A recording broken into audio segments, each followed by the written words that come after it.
afternoon and welcome to Live Up to Freedom. Thank you so very much for joining me today. I hope you are staying safe, staying sane, and paying attention. I would say we're probably facing times that needs even more attention than it did before midterm. You know what? I'm going to go as far as saying before 2020. So I really hope you are paying attention. I understand some results are out, some results are not out. I understand we're still dealing with the selection, and we will cover that tomorrow. My collaborator will join me tomorrow to discuss, especially Arizona, some of the situations in Nevada. But I need to take today to talk about Iran. And again, as always, I'm not going to talk about Iran based on just Iranians' life, but ours as well.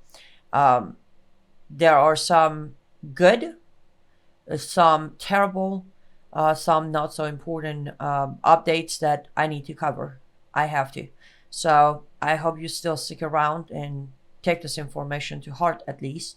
And I'm going to start with a video. Let's take a look at this video, and then when I come back, I'll explain what's happening. We just are interested as matters of Iran as much as they are. We are just media. We are not doing anything wrong. This is our right. We just want to cover the meeting. What's wrong with that?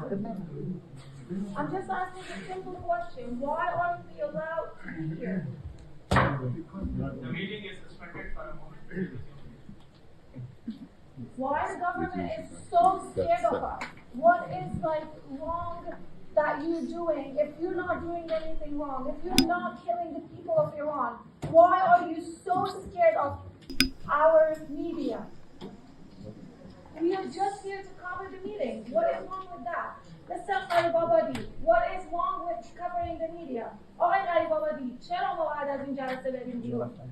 چرا میخوایم ما از این جلسه بریم بیرون؟ Why do you want us to leave this meeting?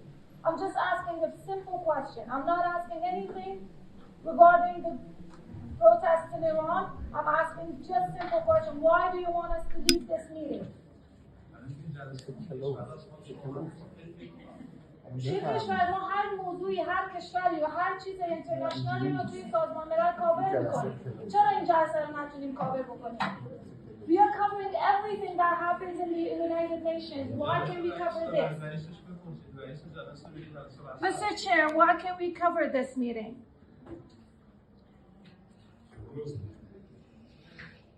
If it's a closed meeting, why these media are allowed here? Not me. They were here.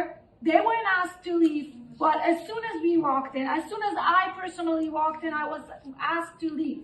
I mean, what did I do so wrong that I have to be removed from this meeting?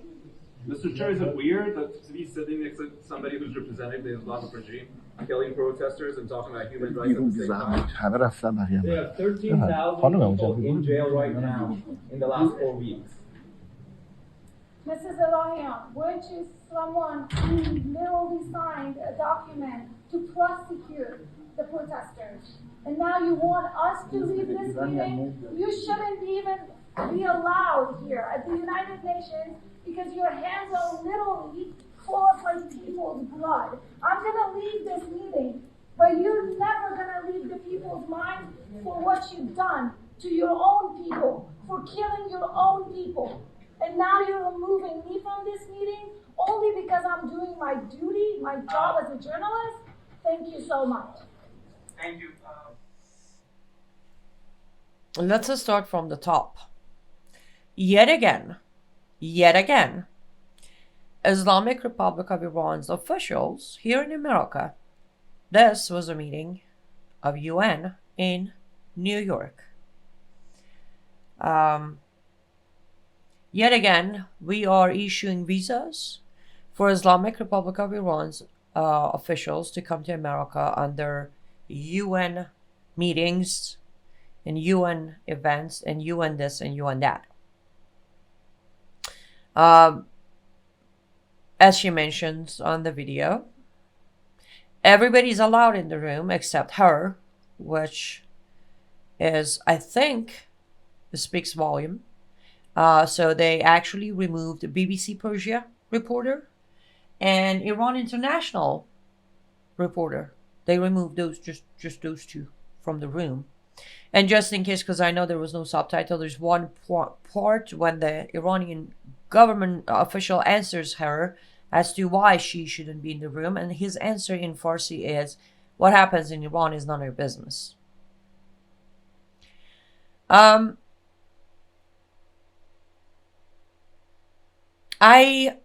am amazed.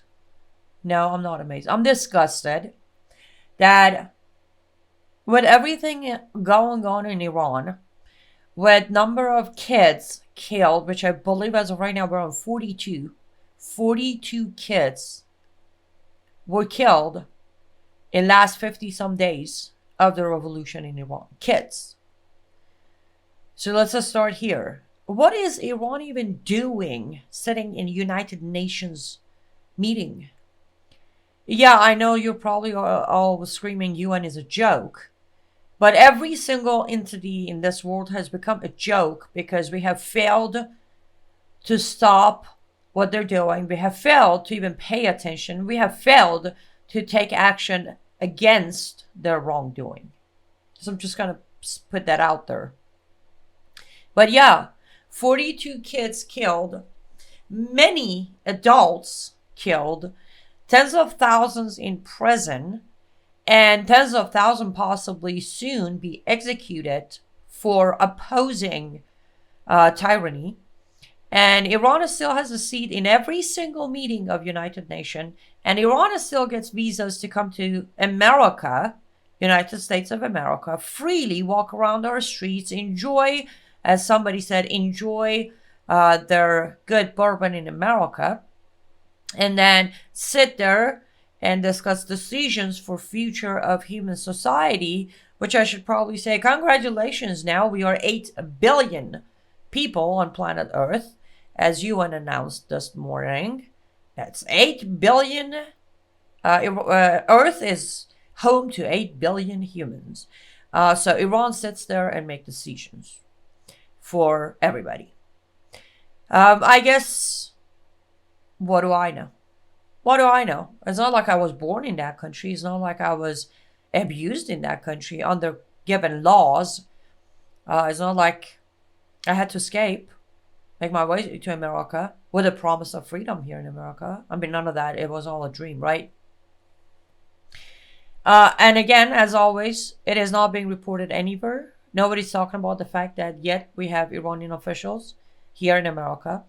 Robert Malley, however, has the time to give a report or a speech and say, "Oh, we're not focusing on Iran deal anymore." He fails to say we're not focusing on it because we miserably failed after giving Iran's regime everything they wanted. We're still not going to get a deal out of it. He's not going to be honest and say for months and months and months we gave them billions. We gave them weapons. We lifted sanctions. We bent over backward to their demands, and they still looked us in the eye and say no deal. He's not going to tell us that. But well, I know, and those who have followed my show and program and Brandon House, they know as well. Now, United States of America is going to focus on what is happening in Iran. Really, you're a little late to the party, bro. Like a little tiny bit late. Everybody at this point knows the United States of America's government stood by the regime of Iran. Everybody knows. Now, why are Americans okay with it? I have no idea. And let me tell you why. I'm not saying why Americans are okay with it because Americans should. I think they should, but I'm not forcing them to care for Iranian people. No. The thing is, when your regime stands by another tyrannical regime, you should know what kind of regime you're dealing with.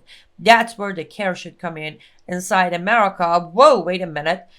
Because that's the thing. Some countries actually are absolutely unbiased. They didn't pick either side. They just went on with their business. Some countries sided with people.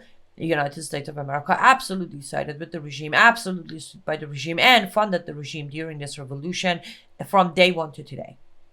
And as I just showed, they have officials of the regime in this country. On that note, the reason I say this for anyone who might possibly think, well, this is a UN thing. Well, it's a diplomatic thing. Neither one of those officials are diplomats. Let's just be clear. They are not diplomats.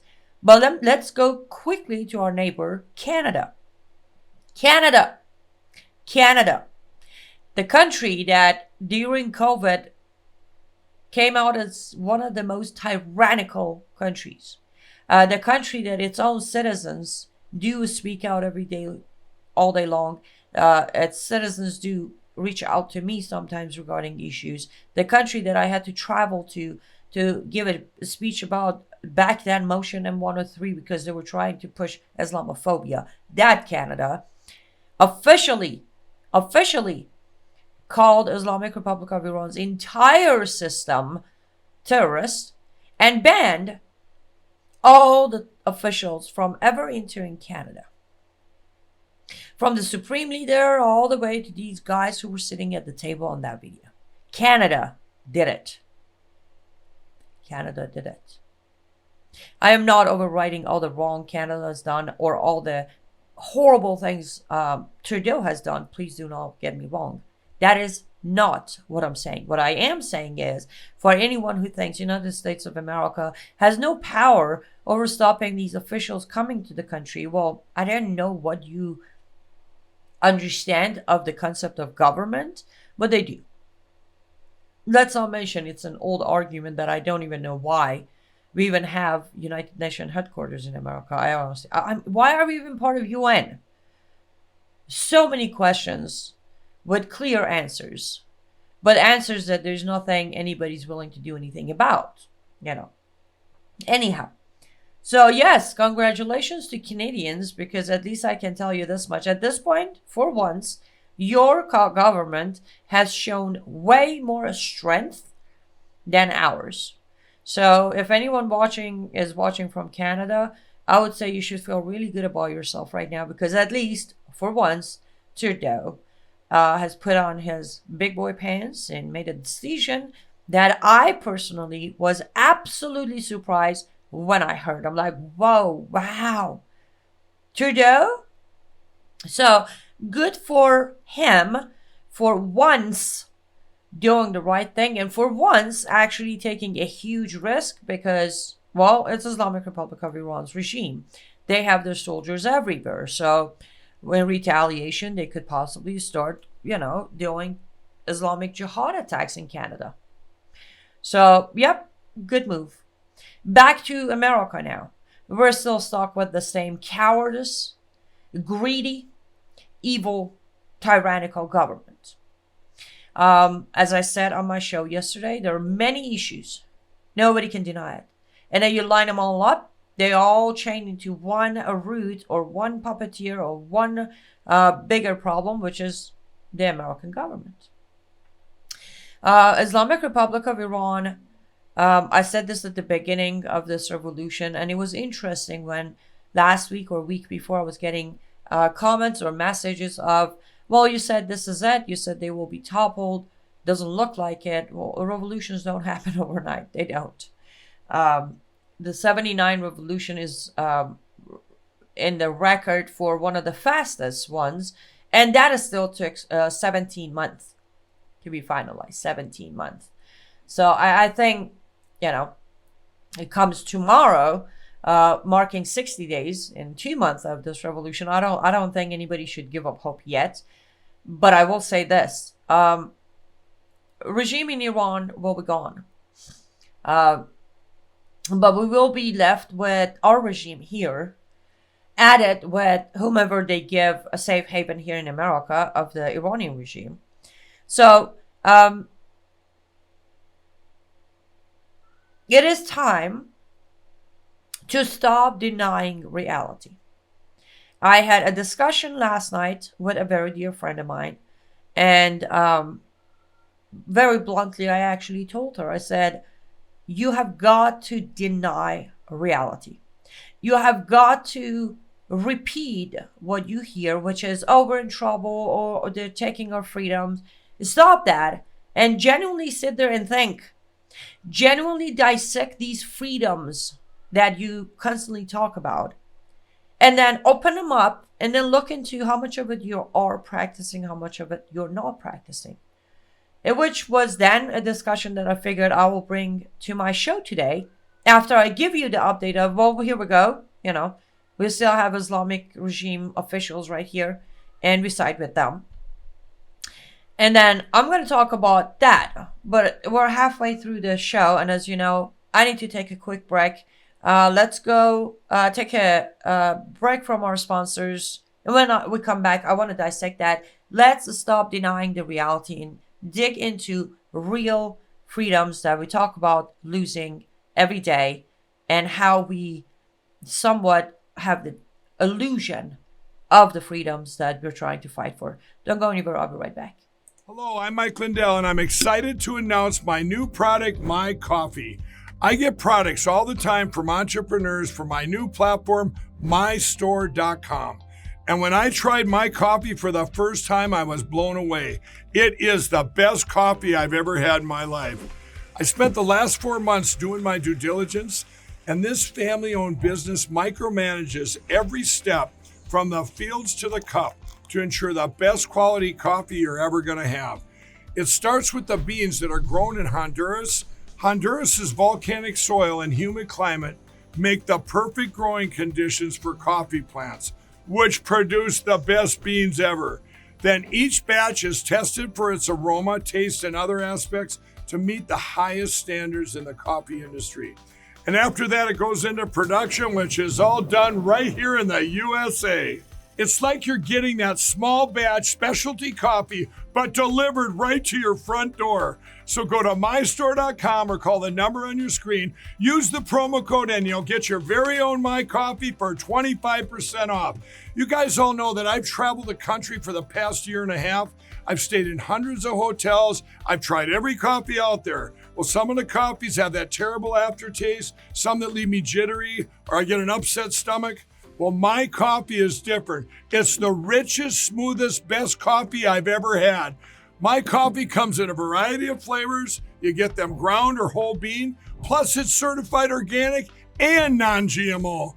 I guarantee it'll be the best coffee you've ever had. So go to mystore.com or call the number on your screen. Use your promo code and you'll get My Coffee for 25% off. And I'm going to give you deep discounts on all my store products. That's mystore.com. It's my new platform for USA entrepreneurs. Please order now. Extractgevity is an all-natural energy and health drink developed by Brannon House several years ago with a team of experts. Extractgevity supports a healthy heart, strong immunity, skin, hair and nails, cognitive health, and cellular health. This all-natural energy drink is loaded with antioxidants. But don't take our word for it. Do your own research to find the benefits of red wine extract, bilberry extract, grapeseed extract, pine bark extract, and vitamin C. Brannon credits Extractgevity in part for his abundance of energy and good health. Order your 30-day supply now at mystore.com. Be sure to use the promo code on the screen for a generous discount. Extractgevity, your all-natural source for energy and good health. Find it at mystore.com. Welcome back to Live Up to Freedom. Thank you so much for staying with me until now. I do appreciate that very much. Please make sure to go to mystore.com and mypillow.com. Use the promo code AC21 if you'd like to support this broadcast and everything else that I do at Live Up to Freedom. Also, if you want to buy a Christmas gift for a family member or loved ones and friends, you want it to be handmade and one of a kind, nowhere else to be found, you can go to my artist store, lutfstudio.com, lutfstudio.com. Use the promo code Frank. You will get a discount, and that way you also support my work as well. Okay, before we go to the break, I said I want to dissect this illusion versus reality. Idea. We are fighting for our freedoms. I'm gonna use that loosely. A very small portion of us are fighting for our freedoms. Majority don't. What do I mean by that? Majority of Americans, and regardless of their parties, I know you don't like it when I say that, Democrat, Republican, Independent, whatever might be the case. They discuss their freedoms, they worry about their freedom, but they don't fight for their freedoms. The exact sentence I used last night was, freedoms not used are not reality but an illusion. And it is. When you have a God-given right, whichever one it is, and you choose not to use it for any reason, then you don't have those freedoms anymore. You have the illusion of having them. And that's where the problem in America has been kind of sort of going on, or has started is the more proper English. We have many Americans whom during the 2 years of COVID complained, got frustrated, they got depression, they got anxiety, but they didn't push back. They didn't. That applies to an illusion. They have their freedoms, or they had their freedoms, but when given the choice, they didn't choose to use or practice their freedom. If I had $1 for every time somebody said, but I don't have a choice. No, you do. You do. Choices aren't always between good and best or good and better. Sometimes in life, choices are between bad and worse. You go and choose worse because bad is too obvious, because bad is too hard to deal with. I take it back to the COVID situation. I'll take it back to both time of election fraud. Majority of Americans, especially conservative Christians, chose to not practice their freedom. We talk about freedom of speech all day long. But what does happen if, when you look around, majority of conservatives, especially Christian conservatives, don't practice their God-given First Amendment freedom of speech. Why do I say that? Because they choose to be nice. They choose not to give their opinion just in case if they offend someone. They choose to keep quiet to not face confrontation or complication. Well, right there, you're not practicing your First Amendment of free speech. Free speech is literally, as the way I put it, as you have the right to be offensive and I have the right to be offended. End of a story. Now, there's a difference between being honest, being a truth teller, being blunt, and being rude. Don't get me wrong, I understand that. But even being rude is part of First Amendment. That I understand. I personally, most of the time, try my best to choose not to be rude, but be honest and be blunt. I guess it's a practice. Over time, you learn how to do that. But the point is, we have freedom of speech, but majority of people don't use them. They scroll through some Facebook post that could be absolutely poisonous. It could be a flat out lie. And they choose not to make a comment or correct the person because they don't want to face confrontation. Because if they say something on a majority popular opinion, then they might get attacked by a bunch of people commenting back. On the streets, in the classroom, at work, everywhere. Well, I can't say anything. I'm going to lose my job. Okay. So we're holding on to our earthly desires, earthly comfort, because we don't want to lose them. Well, then let's be very honest here. We don't get to pray to God to save us if we aren't willing to save ourselves. If we choose the comfort and luxury of job and house and car and restaurants and good bottle of wine, if we choose that over fighting, then we don't get, I don't know. I don't. I pray every day, but then at the same time, I take action every day. I have lost jobs. Trust me. It's not that hard. If you look up my name, with an added actress model, you'll see that I've lost jobs.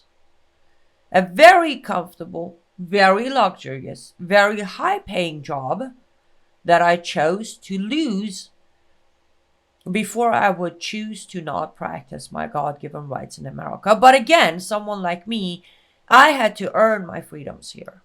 It wasn't handed to me. So maybe that's where we differ. Maybe that's where a lot of those who came to this country later on in life, especially from teenage years and up, they are fighting harder. Remember, the term fight is used because it's not easy, because it's not comfortable. You don't get to fight and still have your comfort zone. You don't get to fight and have all the guaranteed paychecks. You don't get to fight and not have confrontation. Huge part of fighting for something is to have confrontations. So as long as it's the illusion of freedoms, it's a lot easier to be taken away. Illusions are easier to be taken away. They are. So I go back to what I said after my first part of today's show. It is time to face reality. It is time to look in the mirror every night, every morning, whatever time works for you better, and ask yourself, am I fighting? If I'm fighting, what am I fighting for? Am I fighting for rights that I don't even practice? Or am I fighting an illusion because I hear other people say we need to fight? Now, why do I say that is a fight that is not coming from deep down of your heart will not go forward. If you're fighting because Mike Lindell and Brandon House and Diamond and Silk and Stu Peters and Steve Bannon and Jack Posobiec and all of these people are telling you have to fight, that is not the right type of fight. You should not pick that fight. I might be offending some people here, but that's all right. I am looking around me and I'm seeing so much of history repeating itself in a different country that it leaves me with the question of why. And then I saw dissecting to find answers, because I'm sure those of you who genuinely know me, those of you who hasn't picked up a banner to smear me or smash me or destroy me, or as some say, it's my life mission to destroy your career. Those of you who really know me, who followed me for the educational programming I do, without a bias, without hatred or excessive love, you'll know that I will complain about the problem, but then I'll make sure I have a solution for it, because last night I didn't sleep to think about the problem I'm about to talk about. So I at least have some sort of suggested solution to the problem. This is my suggested solution today. We need to start doing absolute deep dive into our own mentality, heart, and soul. It is time to make ourselves strong before we try to make someone else strong. If every individual who loves America would search inside themselves for answers, would hold themselves accountable for problems, then would find the solution that does work for them, we would have a better chance of not only taking back America, because at this point we can't even imagine, like, saying America is still the same as another illusion. We can take back America and put it where it should be as far as values, law and order, family, constitution. All of that can be properly put back in its proper place if every individual would start looking into themselves. The pointing finger game has expired. You can point finger at anyone you want. You can call everybody else a bad Christian except yourself. You can call everybody else an anti-American except yourself. But as long as you, including me, everybody, as long as we don't sit there and think about where we lacked, where we dropped the ball, where we didn't do the right thing, this problem may not have a permanent solution. I am out of time. I hope how many of you watched this show today or on rerun or archived. I really hope you listened from your heart. We are in deep problems. But as I said yesterday, I'll say it again. There are solutions. There are ways. We just need to move a little faster and a little bit more united, a little less judgmental, a little less competitive, and we can fix this. It's doable. And as I said, we will discuss election more in detail tomorrow with Michael Lauer. Please stay safe and stay vigilant. May God bless you and God bless America. Goodbye, guys.